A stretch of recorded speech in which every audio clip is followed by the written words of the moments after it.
Bismillahirrahmanirrahim. Assalamualaikum students. I hope you will be fine with the great blessings of Allah.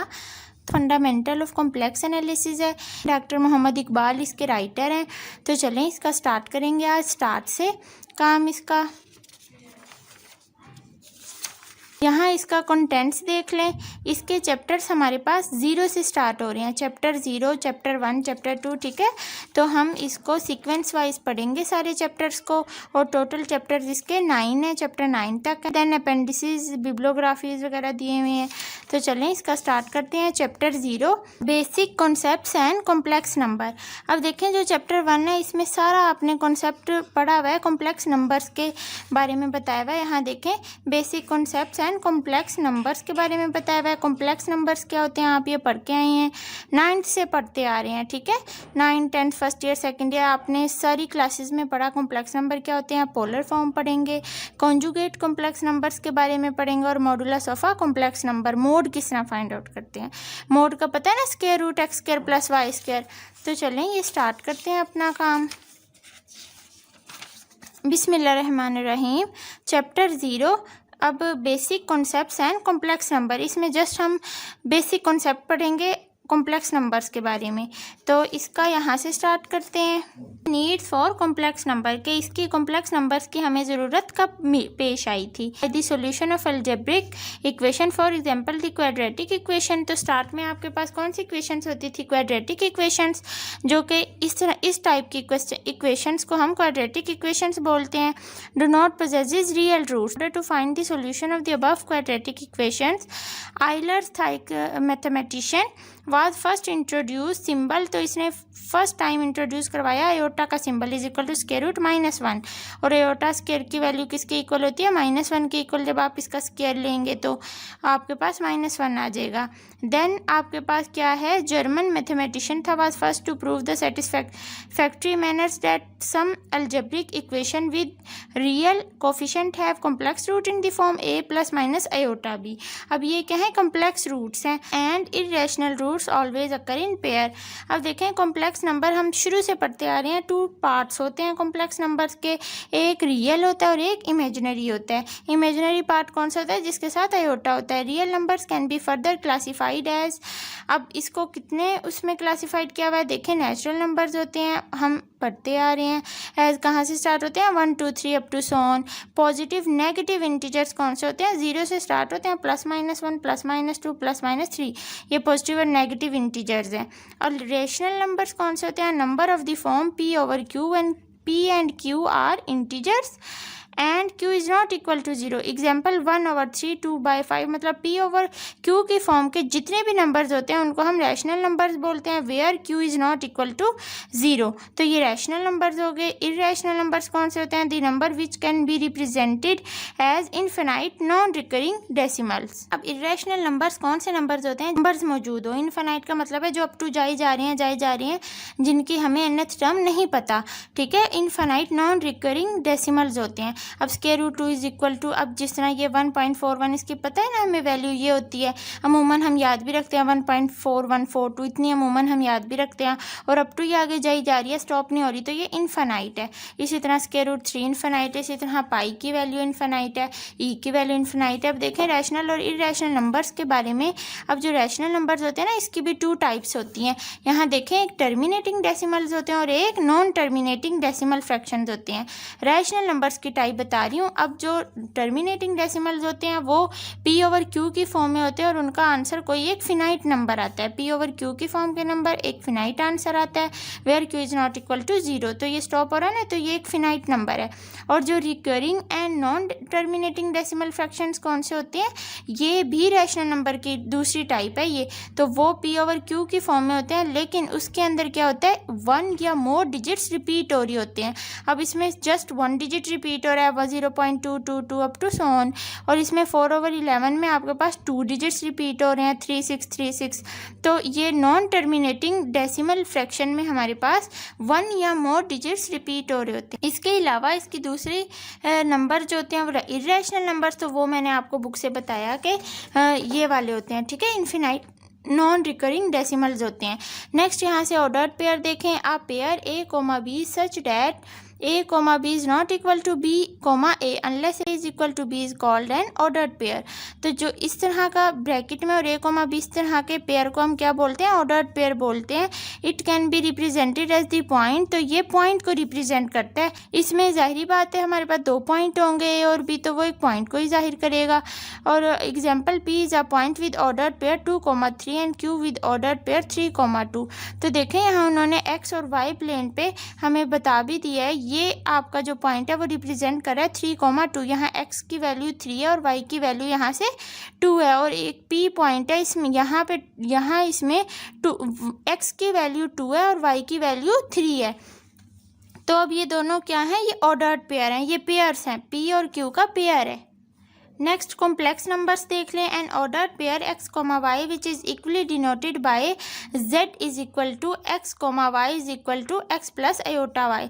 अब complex numbers को हम पढ़ते आए हैं, इसको इसी तरह लिखते हैं। कॉम्प्लेक्स नंबर्स में एक रियल पार्ट एक इमेजिनरी होता है, तो इसको क्या बोलते हैं, कॉम्प्लेक्स नंबर्स बोलते हैं। Both x and y are real numbers हैं इसमें x और y, तो is called the real part and y the imaginary part of the complex numbers. जी, तो x हमेशा रियल पार्ट होता है और y इमेजिनरी पार्ट होता है, क्योंकि इसके साथ हमेशा y वाली टर्म के साथ आयोटा होता है। आयोटा हमें पता है इमेजिनरी होता है। नोट क्या दिया हुआ है, the set of all complex number by the symbol c। जी, कॉम्प्लेक्स नंबर्स के तमाम सेट्स को हम सिंबल c से नोट करते हैं। Operations on complex numbers, let z1 is equal to, अब x1 y1 के इक्वल है, इसमें z1 इस ऑर्डर पेयर के इक्वल है, जिसको हम कॉम्प्लेक्स नंबर में किस तरह लिखते हैं, x1 प्लस आयोटा y1 लिखते हैं। यहाँ जो सबस्क्रिप्ट में है ना उस हिसाब से हम आगे ले रहे हैं, x2 y2, इसी तरह इसको इस तरह लिखते हैं कॉम्प्लेक्स नंबर्स। अब एडिशन देख लें। अब इसके 4 हमारे पास ये बताए हुए हैं, ऑपरेशंस बताए हुए हैं। The sum of two complex numbers z1 and z2, तो देखें जब इन दोनों को ऐड करेंगे तो x1 y1 और प्लस x2 y2, तो जब यहाँ x1 प्लस x2 और ये y1 प्लस y2, तो ये इस तरह से आ गया। और इसको जब हम कॉम्प्लेक्स नंबर्स की फॉर्म में लिखेंगे तो x1 प्लस x2 यहाँ से, ठीक है, ये जो रियल पार्ट है वो लैदा हो गया, plus iota into y1 plus y2, क्योंकि हम जानते हैं y वाली टर्म के साथ आयोटा का साइन आता है।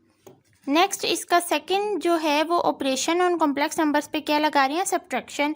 अब the difference of two complex number, और डिफरेंस का मतलब क्या होता है, सब्ट्रैक्ट करना। z1 माइनस z2 करेंगे, z1 ये है z2 ये है, तो जब माइनस किया उसके बाद अब पहले इसको कॉम्प्लेक्स की फॉर्म में लिखने से पहले आपने इसका रियल अलहदा कर लेना है, मतलब x वाली टर्म्स एक साथ लिख लेनी है, x वाली टर्म्स एक साथ कर लेनी है। x1 माइनस x2 आ जाएगा, y1 माइनस y2। अब इसको कॉम्प्लेक्स फॉर्म में लिख लो, x1 माइनस x2 प्लस, और यह आयोटा इसमें से कॉमन आ जाएगा, और y1 माइनस y2। इसी तरह मल्टीप्लिकेशन देख लें। The product of two complex number is क्या होगा, z1 क्रॉस z2 हो जाएगा। तो इसमें अब इन दोनों को मल्टीप्लाई करवाएंगे, तो देखें इसको अब मल्टीप्लाई करवाने से पहले हमने इसको कॉम्प्लेक्स फॉर्म में कर लेना है। ये दोनों मल्टीप्लाई हो रही हैं, तो जब मल्टीप्लाई करवाने से पहले हमने इसको कॉम्प्लेक्स की फॉर्म में लिखा। कॉम्प्लेक्स की फॉर्म में लिखने के बाद अब इनको मल्टीप्लाई किया, ये इससे मल्टीप्लाई हुआ, फिर x1 इससे मल्टीप्लाई हुआ, देन प्लस ये इससे मल्टीप्लाई हुआ, और फिर ये इससे। अब इसमें आपको नज़र आ रहा है इस आयोटा स्क्वायर की वैल्यू हमें पता होती है, आयोटा स्क्वायर -1 के इक्वल होता है, ठीक है, ये हम जानते हैं। अब इसकी जगह पे आप -1 पुट कर दोगे और थोड़ा सा इसको अरेंज कर लो, तो देखो क्या आएगा, x1 x2, इसकी जगह पे -1 पुट किया तो ये माइनस, और y1 y2 मैं इस साइड पे ले आई, तो इसको मैं इस तरह लिख सकती हूँ, x1 y2 और प्लस x2 y1, ठीक है। तो आपके पास ये आ गया। उसके बाद अब आप इसको कॉम्प्लेक्स फॉर्म में लिख लो। किस तरह लिखोगे, x1 x2 minus y1 y2, ये एक साथ आ जाएगा, और प्लस आयोटा इंटू इसको आयोटा, ठीक है, कॉमा और ब्रैकेट का मतलब है कॉम्प्लेक्स फॉर्म में जब लिखेंगे तो ये इस तरह से लिखा जाएगा, x1 y2 plus x2 y1। तो इसी तरह उन्होंने बुक में लिखा हुआ है। नेक्स्ट डिवीजन का देख लें। The quotient of two complex number, अब इसमें दो कॉम्प्लेक्स नंबर का डिवीजन लिया। डिनोमिनेटर में जब आयोटा आ जाता है ना, तो फिर हम उसको कॉम्प्लेक्स कॉन्जुगेट से मल्टीप्लाई डिवाइड करवाते हैं। अब इसका कॉम्प्लेक्स कॉन्जुगेट क्या है, x2 माइनस आयोटा y2। आपने जब ऊपर वाली को यहाँ मल्टीप्लाई करवाया तो आपके पास ये आ गई। अब जब नीचे वाली दोनों इक्वेशंस में से आपने एलसीएम लिया तो आपके पास ये टर्म्स आ गई। तो यहाँ से इक्वालिटी देख लें, two complex numbers are said to be equal if real part of one is equal to the real part of the other. दो कॉम्प्लेक्स नंबर्स को हम कब कहेंगे कि वो इक्वल हैं? अगर एक का रियल पार्ट किसके इक्वल हो? दूसरे कॉम्प्लेक्स नंबर के इक्वल हो, रियल पार्ट के इक्वल हो। Imaginary part of one is equal to the imaginary part of the other, और एक का इमेजिनरी पार्ट, एक कॉम्प्लेक्स का इमेजिनरी पार्ट दूसरे कॉम्प्लेक्स नंबर के इमेजिनरी पार्ट के इक्वल हो। ठीक है, इक्वेट कर देते हैं हम रियल और इमेजिनरी पार्ट। तो यहाँ से g1 is equal to g2 क्या इंप्लाई कर रहा है? g1 क्या है? ऑर्डर पेयर इसका x1 y1, और ये g2 का क्या है? x2 y2। तो यहाँ से if x1 is equal to x2 के इक्वल होगा और y1 is equal to y2 के इक्वल होगा, तब हम कहेंगे कि two complex number are said to be equal. फिर हमारे पास दो कॉम्प्लेक्स नंबर इक्वल होंगे होता है। Next, scalar multiplication. If g is a complex number and k is a real constant, then अगर g कॉम्प्लेक्स नंबर है और k कोई भी रियल कांस्टेंट है, तो देखें k z छोटा z डाल दिया इज इक्वल टू, अब g क्या है? Complex number. कॉम्प्लेक्स नंबर क्या क्या होते हैं? x y, तो g की जगह पे पुटिंग कर दी, k को अंदर मल्टीप्लाई करवाया तो ये आ गया, और इधर से इसका कॉम्प्लेक्स नंबर्स आ गए। ठीक है, polar form of a complex number we represent the complex number g is equal to x plus iota y। इसी तरह हम रिप्रेजेंट करते हैं, क्योंकि g कॉम्प्लेक्स नंबर है। A point p whose Cartesian coordinate are x y refer to rectangular axis ox oy usually called the real and imaginary ones respectively. Clearly the polar coordinate of p are r comma theta where r is the modulus and theta is the argument of complex number z।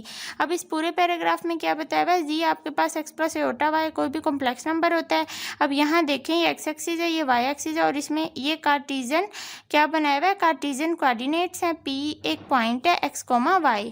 अब जो ये वाला point है, ये क्या refer कर रहा है? रेक्टेंगुलर एक्सिस रेफर कर रहा है। इस पॉइंट P के पोलर कोऑर्डिनेट्स क्या दिए हुए हैं? r कोमा थीटा, वेयर जिसके अंदर r क्या है? मॉडुलस है, ये r इसका मॉडुलस है, और थीटा क्या है? आर्गुमेंट ऑफ कॉम्प्लेक्स नंबर्स है। ये भी हम पढ़ेंगे कि मॉडुलस किसे कहते हैं और इसको किस तरह सॉल्व करते हैं, और argument of complex number g का क्या होता है। फ्रॉम द फिगर, इस फिगर में आप देखें x इज इक्वल टू क्या है? r कोस थीटा, और r y is equal to क्या है? r sine theta. अब ये भी बात आपको पता है कि एक्स एक्सिस पे हमेशा कोस थीटा लाई करता है और वाई एक्सिस पे साइन थीटा होता है। तो यहाँ से एक्स और वाई की वैल्यूज आ गई। अब हम इसका क्या निकाल रहे हैं? अब हम इसका मॉडुलस निकाल रहे हैं। तो वो किसके इक्वल होता है? R is equal to x square plus y square, hypotenuse is equal to base square plus perpendicular square. तो ये आ गया। और थीटा किसके इक्वल होता है? Tan inverse y by x. ये भी हम फर्स्ट ईयर सेकेंड ईयर में सारे में पढ़ के आए हैं। तो यहाँ से अब आर की वैल्यू किस तरह आ जाएगी? अब यहाँ आर क्या है? मॉडुलस है, तो ये आर की वैल्यू क्या आ जाएगी? Square root. जब इसका स्क्वायर खत्म करने के लिए स्क्वायर रूट लेंगे तो square root x square plus y square आ जाएगी, वेयर आर इज पॉजिटिव। और z is equal to x comma y is equal to, अब इसको complex x plus iota y है इसकी इज इक्वल टू, और इसमें से अब वैल्यूज पुट कर दो एक्स की और वाई की। तो जब पुटिंग्स की तो दोनों में आर आर कॉमन है, आर कॉमन ले लिया तो cos theta plus iota sine theta. The plane is called Argand plane और आर्गेंट डायग्राम, कॉम्प्लेक्स प्लेन और गॉसियन प्लेन। अब यहाँ से मॉडुलस और आर्ग्यूमेंट ऑफ कॉम्प्लेक्स नंबर देख लें जो हमने यहाँ बात की। As we have discussed previously, z का मॉड, अब ये मॉड है, modulus is equal to r होता है। जी का मॉड यहाँ मैंने आपको बताया ना, आर मॉडुलस है जी का, तो यहाँ इज इक्वल टू, ये इसके इक्वल हमने निकाला, is call the modulus of z, and theta is equal to हमने tan inverse y by x निकाला। थीटा क्या? आर्ग्यूमेंट ऑफ कॉम्प्लेक्स नंबर्स का, इज कॉल्ड आर्ग्यूमेंट और एम्पलीट्यूड। अब यहाँ इसका दूसरा नाम भी आ गया है, या इसको आर्ग्यूमेंट बोलते हैं या इसको एम्पलीट्यूड ऑफ जी बोलते हैं। रिटर्न एज आर्ग्यूमेंट जी, या इसको किस तरह लिखते हैं? एम्पलीट्यूड ऑफ जी की फॉर्म में इसको इस तरह लिखते हैं। For z is not equal to zero, it follows that z का mod is equal to zero होगा and only if x is equal to zero and y is equal to zero.